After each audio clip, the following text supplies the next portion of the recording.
A few months ago, a guy sat in my office, mid-30s, good job, active in his church, married. On paper, everything looked solid. But then he looked at me and said something I've heard from dozens of men over the years. So I have people around me all the time, and I've never felt more alone. He wasn't isolated. He had co-workers. He had friends. He went to church every week. He had a men's group. He grabbed lunch with people after service. He was constantly surrounded by others, but nobody actually knew him. Not really, because somewhere along the way, he'd learned that his job wasn't to be known. His job was to be fine, and here's what I told him. You're not lonely because you lack people. You're lonely because you've been trained to perform a version of yourself or site that nobody can actually connect with. That conversation changed how I think about male loneliness because what I realized is this. We're having the wrong conversation. Everyone is talking about how lonely men are. Very few people are asking why, and even fewer are offering solutions that actually work. So today I want to talk about the conversation nobody's having. Not as someone who's just read statistics, but as a licensed therapist, a pastor, and someone who's sat across from these men. I think both the culture and the internet are giving men answers that sound convincing, but ultimately leave them even lonelier than before. So let's walk through it together. Where the cross meets the culture. Let's go. Everyone agrees that men are lonely. The data is overwhelming, from the Surgeon General to researchers. Close friendships have declined. Men report fewer confidants. More men are disconnected from church and community. The disagreement is about why it exists. That's where things fall apart. Level 1. The culture's answer is simple. Men just need to be more vulnerable. We've heard it. Open up. Be emotionally available. And there's truth in that.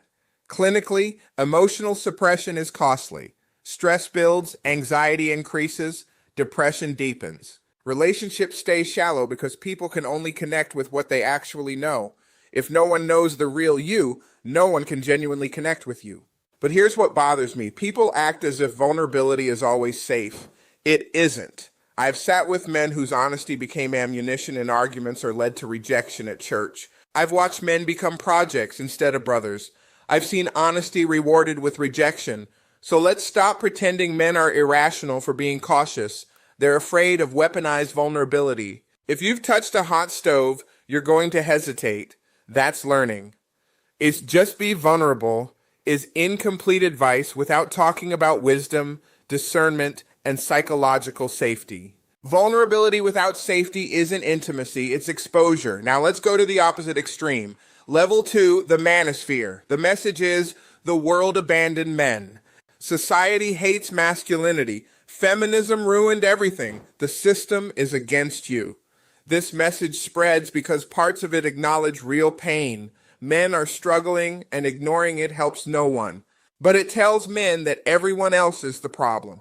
Culture, women, the church, and if everyone else is the problem, the answer becomes protect yourself, trust nobody, stay detached. Treat relationships like negotiations. Maintain leverage. It sounds like strength. But clinically, men become harder, not stronger. Every interaction becomes a power struggle or a competition. The irony is that the thing they're trying to avoid, getting hurt, actually prevents the connection they want. You can't build intimacy while calculating who has the upper hand. Real relationships require trust. I've seen successful fit men who are emotionally isolated. They built walls and wondered why nobody could reach them. A castle keeps enemies out, but it also keeps out the people who love you. It becomes a prison. Level 3, loneliness isn't just a social problem, it's a design problem. From the opening pages of Scripture, God says, it is not good for the man to be alone. It's about having someone who truly knows you, sees you accurately, and remains. The opposite of loneliness isn't romance, it's being deeply known. Proximity isn't intimacy. Being around people isn't being known. Attachment research says our deepest need is to be seen and accepted. Both. To know someone sees everything and stays anyway. That's what so many men never experience. Instead, they edit themselves. They ask, which version of me is acceptable?